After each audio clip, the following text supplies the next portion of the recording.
देवाधिदेव महादेव की कृपा से, उनकी करुणा, उनकी उदारता से ये पवित्र पावन शिव महापुराण की कथा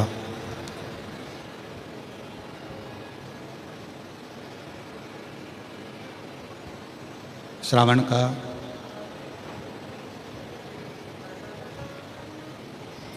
ये पवित्र अवसर है और उस पवित्र अवसर में स्वर्गीय श्री रामनिवास जी भूतड़ा जी की स्मृति में, स्वर्गीय श्रीमती शकुंतला जी भूतड़ा जी की स्मृति में Shri Brajgopal ji, Shrimati Deepali ji Bhutada, Shri Gaurav ji, Shri Alok ji Bhutada, Bhagyanagar Hyderabad Telangana, fine cap wire and cable company Hyderabad द्वारा ये दिव्य और भव्य शिव महापुराण की कथा का लाभ लेने का सौभाग्य प्राप्त हुआ है। एक बार जोरदार ताली बजाकर सभी के लिए साधु का।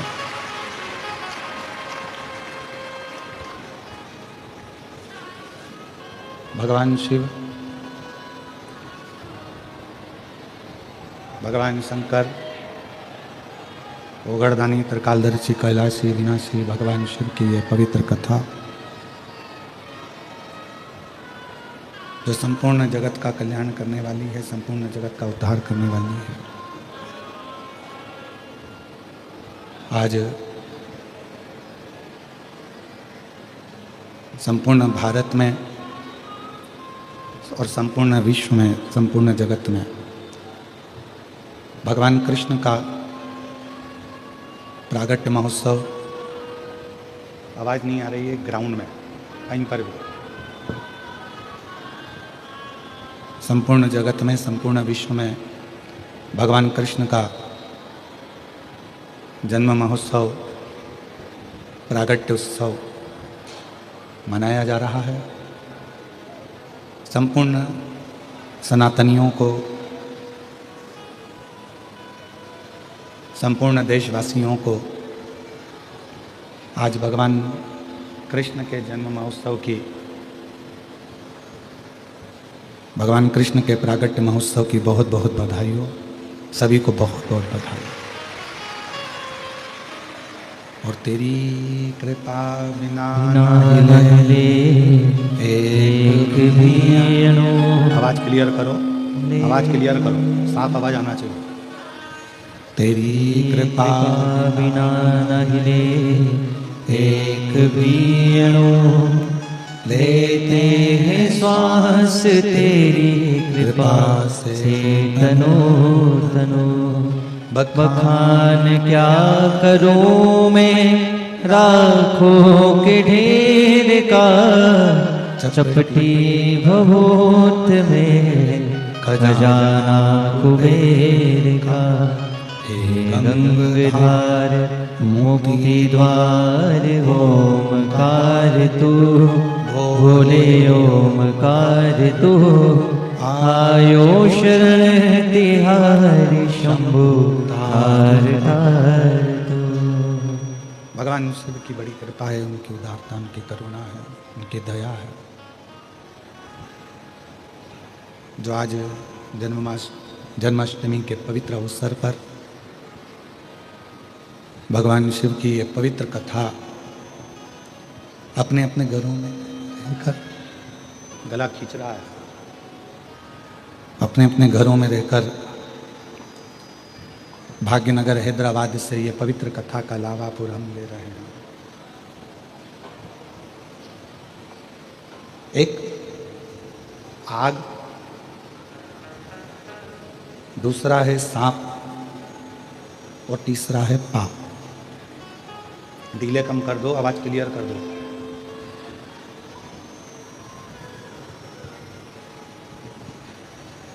ये तीन, आग, पाप और सांप,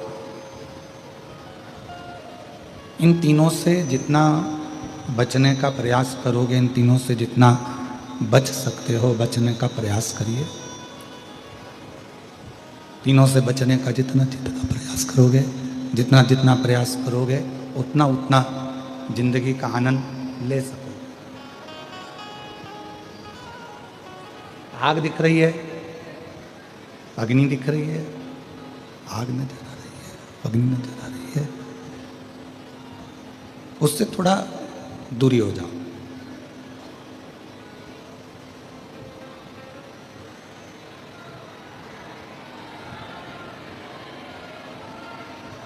स्पीकर ऑन खोलो, स्पीकर बंद पड़े, आवाज नहीं जा रही है बाहर पब्लिक में। आग, सांप और पाप, इनसे जितनी दूरी इनसे बना सकते हैं उतना दूरी बनाने का प्रयास करें। क्यों? आग भी हमारे शरीर को, हमको जलाने का काम कर देती है। सांप भी अपने जहर से हमको जलाने का काम कर देता है और हमें समाप्त कर देता है। और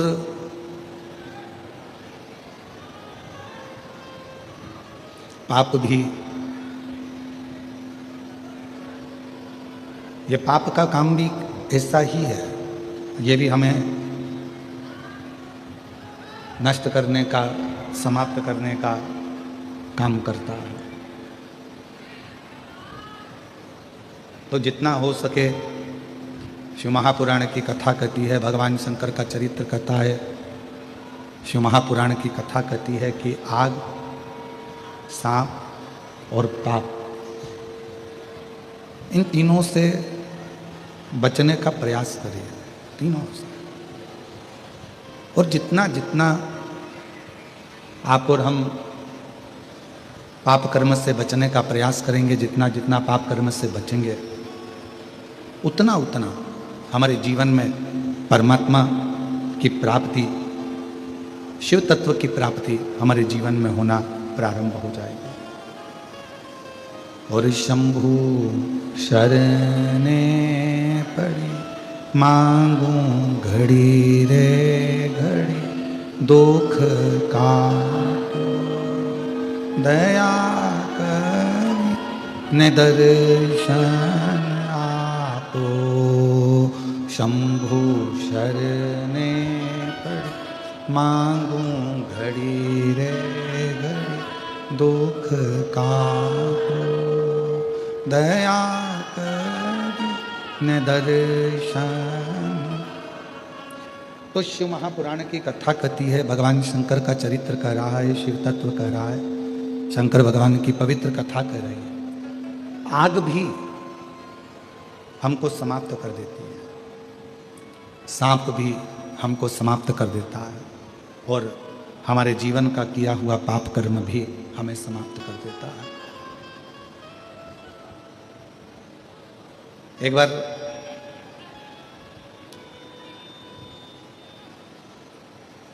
माँ जगत जननी जगदम्बा अम्मा माता पार्वती जी भगवान देवाधिदेव महादेव के साथ में भ्रमण करती करती पितृलोक में पहुंची।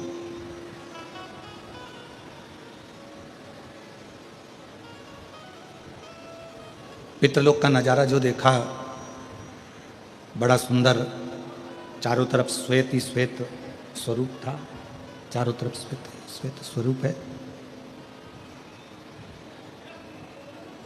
एकदम सुंदर सा नज़ारा पितृलोक का है, बहुत सुंदर सा।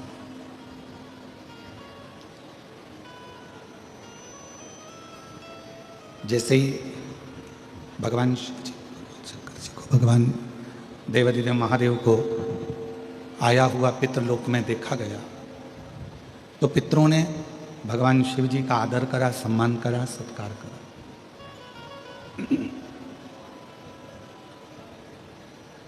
क्यों? क्योंकि पितृ पार्वती जी के नाना जी हैं।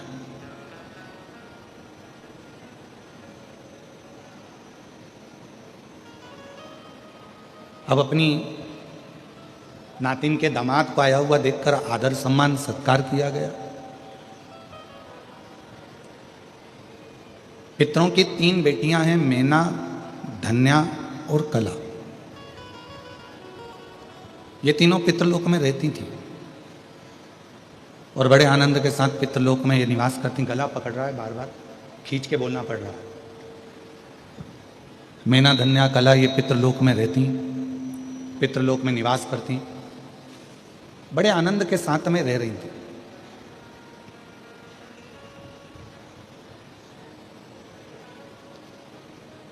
इन तीनों को मालूम पड़ा कि हमारे पितृलोक के नजदीक में सनकादि ऋषि आए हुए हैं।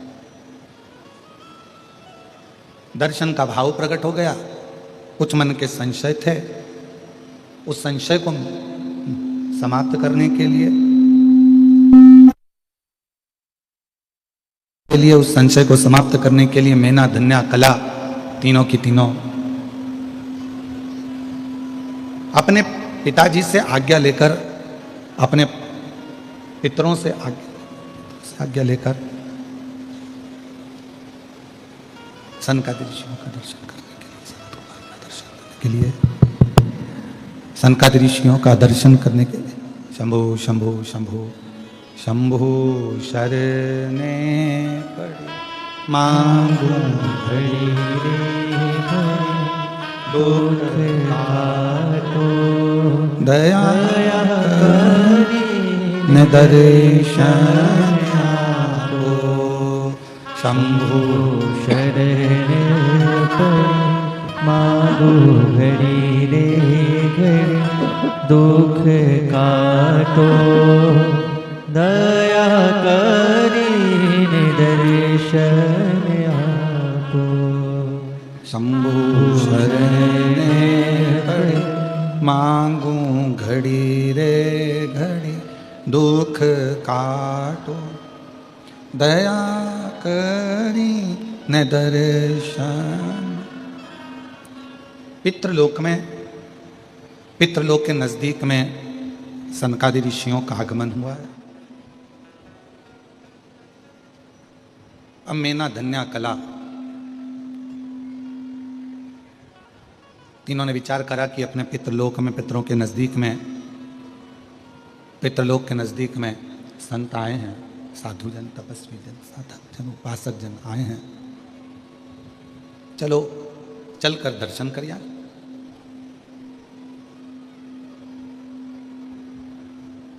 शिव महापुराण की कथा कथी है, अपने घर के बच्चों का ये संस्कार होना चाहिए जैसे पितरों के घर के बच्चों का था। अपने घर के बच्चों का ये संस्कार होना चाहिए कि हमारे घर में, हमारे परिवार में या हमारे घर के नज़दीक में कोई संत, साधु, तपस्वी जन, साधक जन, उपासक जन, कोई तपस्वी, कोई साधक आए हैं तो उनका आदर करने जाया जाए, प्रणाम करने जाया जाए। और उसमें सबसे ज़्यादा जरूरी है आपका संतों के प्रति, साधुओं के प्रति, तपस्वियों के प्रति, साधकों के प्रति, उपासकों के प्रति, भक्तों के प्रति भाव प्रकट कर। एक माता पिता ने अपने बच्चे को समझाया, सिखाया कि देखो कल गुरुजी आएंगे, तुम प्रणाम करना हो, कल गुरुजी आए तब तुम नमन करना, प्रणाम करना। बच्चे ने कहा ठीक है। और सुबह सुबह गुरुजी आ गए। माँ ने अपने बच्चे से कहा चल प्रणाम कर गुरुजी को। बच्चे ने कहा नहीं करना। अब माँ ने कहा फिर प्रणाम कर गुरुजी को, अपने गुरुजी हैं, नहीं करना। माँ ने 2-4 धर के दिया, गुरुजी को प्रणाम नहीं करता, पागल हो गया है। पिताजी आए, पिताजी ने कहा बेटा अपने गुरुजी हैं, प्रणाम करो, नमन करो। बेटे ने मना कर दिया, प्रणाम नहीं करो। पिताजी ने फिर कहा कि बेटा अपने गुरुजी हैं, प्रणाम करो, फिर प्रणाम नहीं करा। पिताजी को गुस्सा आया, उन्होंने भी 2-4 धर दिया। इतने में गुरुजी को लगा कि बताओ बच्चे को दोनों मार रहे हैं। तो गुरुजी ने पूछा क्यों मार रहे हो, ये प्रणाम नहीं कर रहा। इतने में गुरुजी बोल रहे हैं नहीं कर रहा तो मत करने दो, तुम दोनों तो करो। अब अगर वो प्रणाम नहीं कर रहा है तो तुम दोनों तो करो। और जैसे ही माता पिता ने झुककर प्रणाम करा, बच्चे ने अपने माँ बाप को झुकता हुआ देखा तो बेटे ने भी साष्टांग दंडवत कर दिया। बच्चे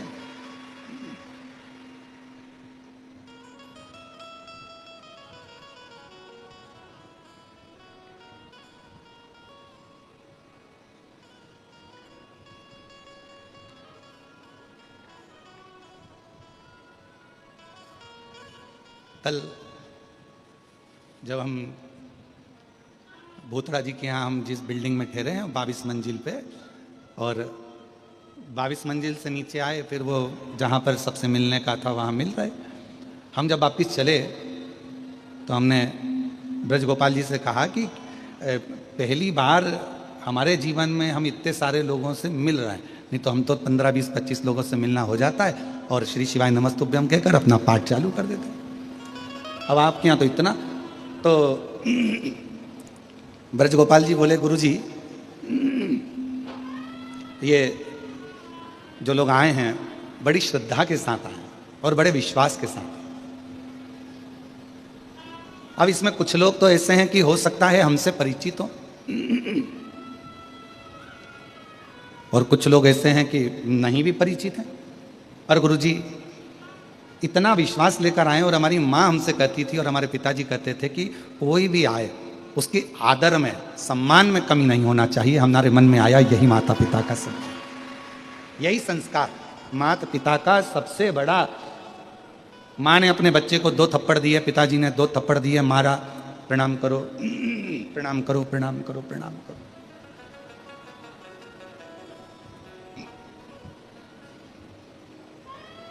और बच्चा प्रणाम नहीं करता। गुरुजी ने कहा कि तुम दोनों ही प्रणाम करो, और जैसे ही दोनों झुककर जैसे ही दोनों ने झुककर प्रणाम किया, प्रणाम करते से ही बच्चे ने साष्टांग दंडवत कर लिया। कारण एक माता पिता ऐसे होते हैं, एक माता पिता ऐसे होते हैं जो अपने बच्चों में अपने संस्कार देते हैं, और वो बहुत जरूरी है। हमारा आप सबसे निवेदन है, हैदराबाद के जितने शिव भक्त यहाँ कथा में बैठे हैं, 1 पंडाल, 2 पंडाल, 3 पंडाल, 4 पंडाल, 5 पंडाल, 6 पंडाल, और जितने बाहर बैठे हुए हैं सबसे निवेदन है, और जितने आस्था चैनल पर कथा सुन रहे हैं आपसे भी निवेदन है, फेसबुक यूट्यूब पर जो कथा सुन रहे हैं उनसे भी निवेदन है कि आपसे एक निवेदन है कि आप सब कुछ दो, अपने बच्चों को प्रॉपर्टी दो, अपने बच्चों को धन दो, दौलत दो, संपदा दो, अपने बच्चों को सब कुछ दीजिए, पर निवेदन है अपने बच्चों को प्रॉपर्टी दो, धन दो, दौलत दो, मकान दो, सत्ता दो, वैभव दो, सब कुछ दो, पर एक निवेदन है कि अपने बच्चों को अच्छा संस्कार जरूर देने का प्रयास करो, जिन संस्कार के बल पर आपका जीवन आगे चलकर सार्थक हो, आगे चलकर सार्थक। कि शंभु शरणे पड़ी मांगूं घड़ी रे घड़ी, दुख काटो दया करी निदर्शन आपो।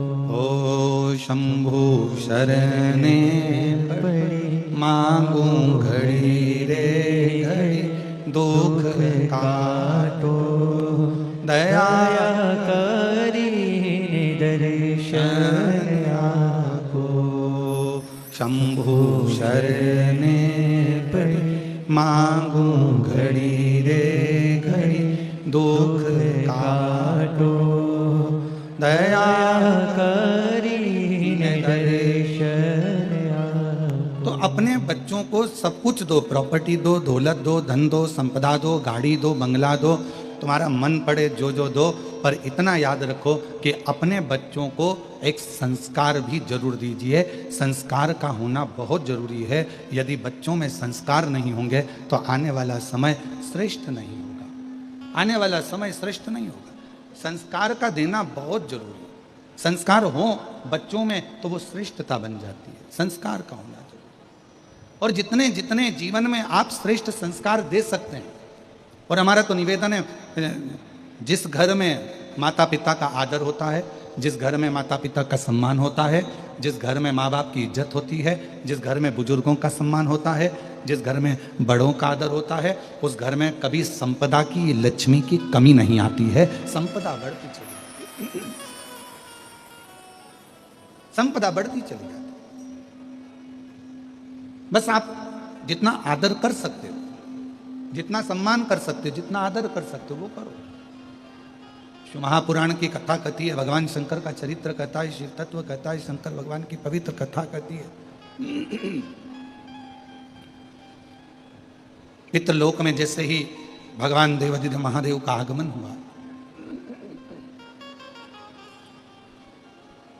और पितृलोक में जैसे ही महादेव का भगवान शिव का आगमन होता है, सारे के सारे पितृ खड़े होकर शिव जी का आदर करते हैं, सम्मान करते हैं।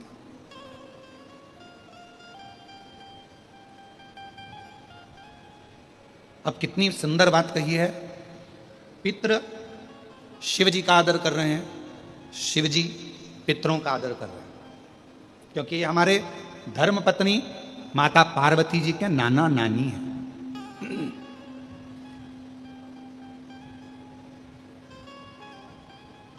खूब आदर किया, खूब आदर। जब पितृलोक से भगवान शंकर जाने लगे, थोड़ा सावधानी से कथा सुनिएगा, बड़ी सुंदर कथा है और ना जाने कितने कितने लोगों का कल्याण करने वाली है पवित्र कथा, कितने जीवों का कल्याण करने वाली। यह अविरल कथा। कहा कि पितृलोक से जब भगवान देवादिदेव महादेव, भगवान शंकर, माँ जगतजननी जगदम्बा माता पार्वती जी पितृलोक से जब जाने लगे, पितृलोक से जब निकलने लगे, जाने लगे, तो पितृलोक से जाते जाते भगवान पितृदेव ने भगवान शिव जी को रोका और भगवान शंकर को रोका और प्रणाम कर कर पितरों ने भगवान शिव जी को रोक कर प्रणाम कर कर नमन कर कर विनय करा कि आप हमारी बेटी की बेटी आपके साथ में बिहाई है, माता पार्वती जी का विवाह आपके साथ में हुआ है, माँ जगतजननी आपके साथ में बिहाई है, आपसे एक निवेदन है कि संसार में रहने वाला मानव, दुनिया के कई लोग उनसे कहेंगे कि इनको पितृदोष लग गया, दुनिया के कई लोग कहेंगे इनको पितरों का दोष लगा हुआ है, पितृदोष लगा हुआ है, पितरों का दोष लगा हुआ है, पितृदोष लगा हुआ है। पर वो पितृदोष लगता क्यों?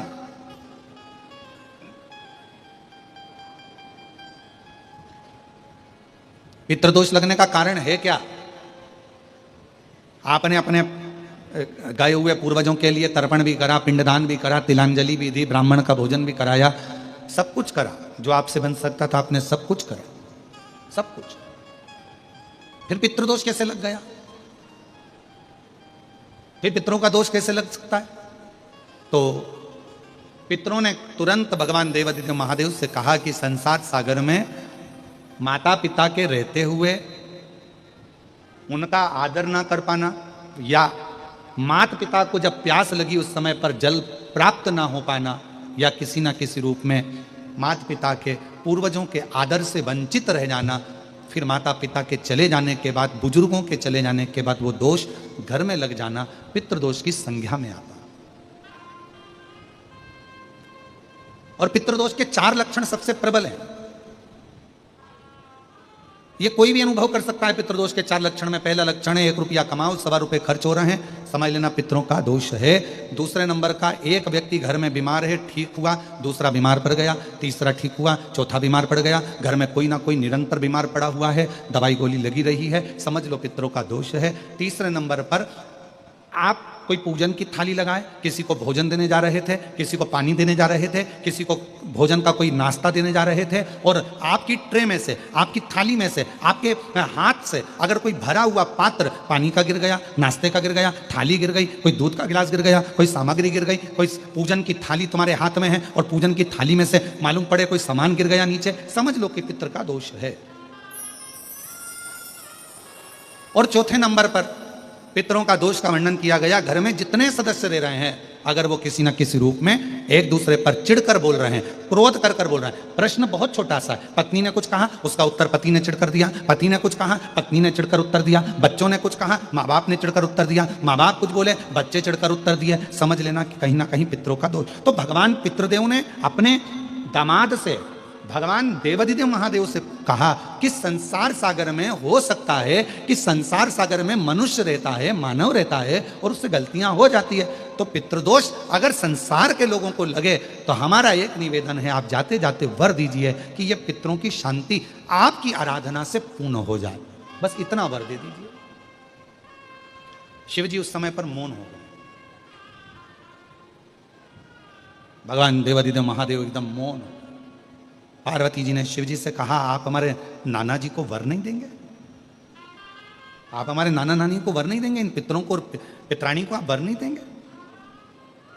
शिव जी ने वर दिया मां पार्वती जी के नाना जी को और अपने नाना ससुर को। हे पितृदेव,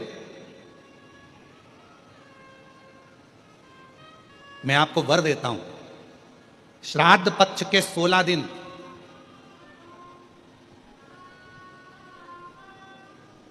यदि संसार का कोई मनुष्य बेल दूध का प्रयोग करता है, बेल दूध से मतलब होता है